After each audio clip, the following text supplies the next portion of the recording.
जब साधारण से अंगूठे का निशान हमारी शक्ल सूरत एक दूसरे से नहीं मिलती तो एक दूसरे का भाग्य एक दूसरे से कैसे मिल सकता है।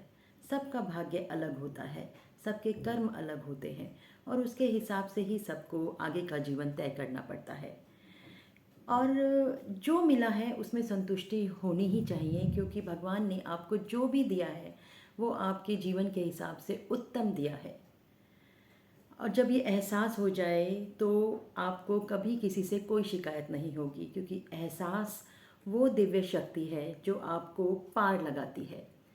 जब आपको ये एहसास हो जाएगा कि आप या आपसे जुड़ी हुई कोई भी वस्तु बेस्ट है, इस दुनिया में सर्वश्रेष्ठ है, तो आपको कभी किसी से कोई शिकायत नहीं होगी। क्योंकि जो अपने पास होता है वही सबसे अच्छी दौलत है। दूसरों को देखकर अपने घर नहीं फूका करते। किसी के पास स्वास्थ्य अच्छा है तो किसी के पास दौलत अच्छी है। भगवान ने सबकी ज़िंदगी में एक ना एक सुई ज़रूर लगाई है। किसी के पास कुछ ज़्यादा, किसी के पास कुछ कम।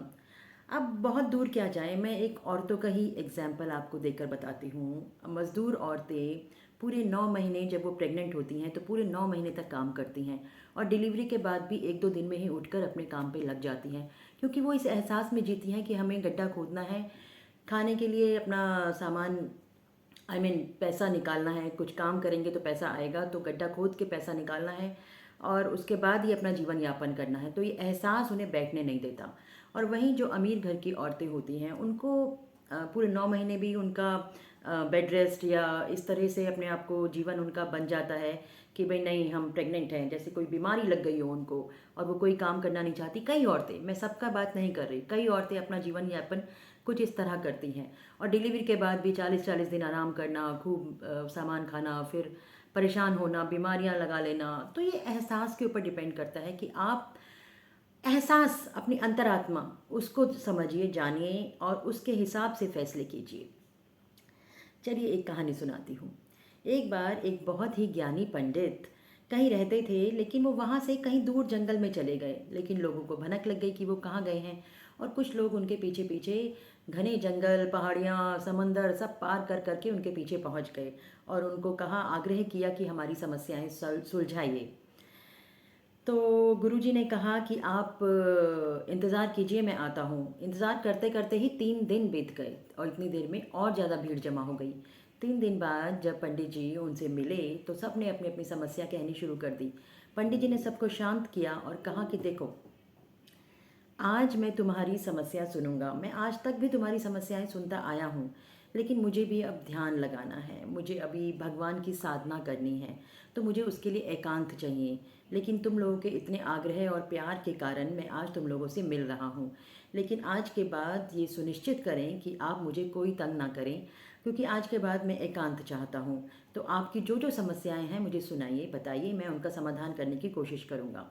तो एक आदमी खड़ा हुआ और उसने अपनी बात कहनी शुरू की। तो जैसे ही वो बोलने लगा, कुछ ही शब्द बोल पाया था कि दूसरा आदमी बीच में खड़ा हुआ और अपनी बात कहने लगा।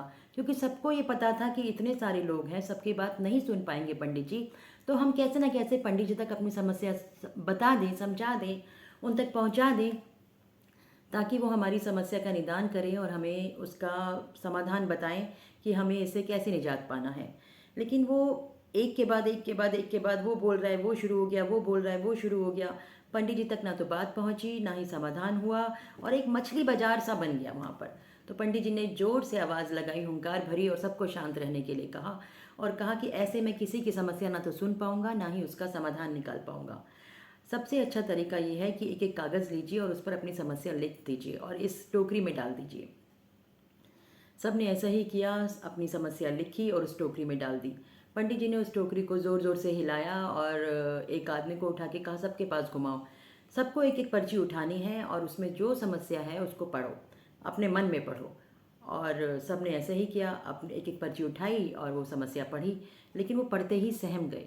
तो पंडित जी ने कहा कि ये समस्या जो इस कागज़ में लिखी है और जो आपकी समस्या है, क्या आप उन दोनों को बदलना चाहेंगे, एक दूसरे से उसकी आप और आप उसको अपनी देना चाहेंगे?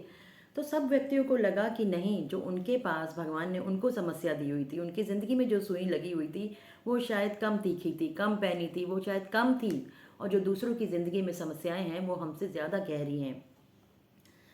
सबको समझ में आ गया कि उनकी समस्या का समाधान वो आराम से निकाल सकते हैं और वो पंडित जी का आशीर्वाद लेके जाने लगे।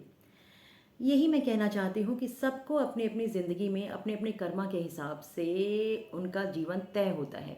भगवान ने उनको जो दिया है उसमें उसको संतुष्टि करनी चाहिए और कर्म ऐसे रखने चाहिए कि आप आगे का जीवन सुंदर बना सके, लोगों के लिए एक मिसाल बन सके।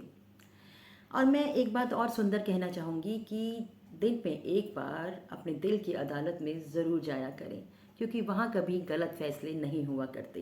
क्योंकि जो आपका अंतरात्मा है, आपका जो दिल है, वो हमेशा सही करने के लिए ही गवाही देता है।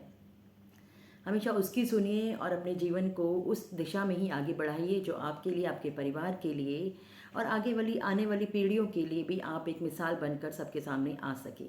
यही तो है डार्क टू लाइट, एक सोच जो आपकी सोच बदल दे। अगर आपको मेरी बातें अच्छी लगे तो मेरे चैनल डार्क टू लाइट को लाइक कीजिए, सब्सक्राइब कीजिए और शेयर कीजिए।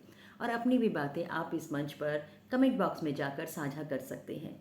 मैं आपसे फिर मिलूंगी एक नई कहानी और कुछ अच्छी नई बातों के साथ। तब तक के लिए मुझे इजाज़त दीजिए। नमस्कार।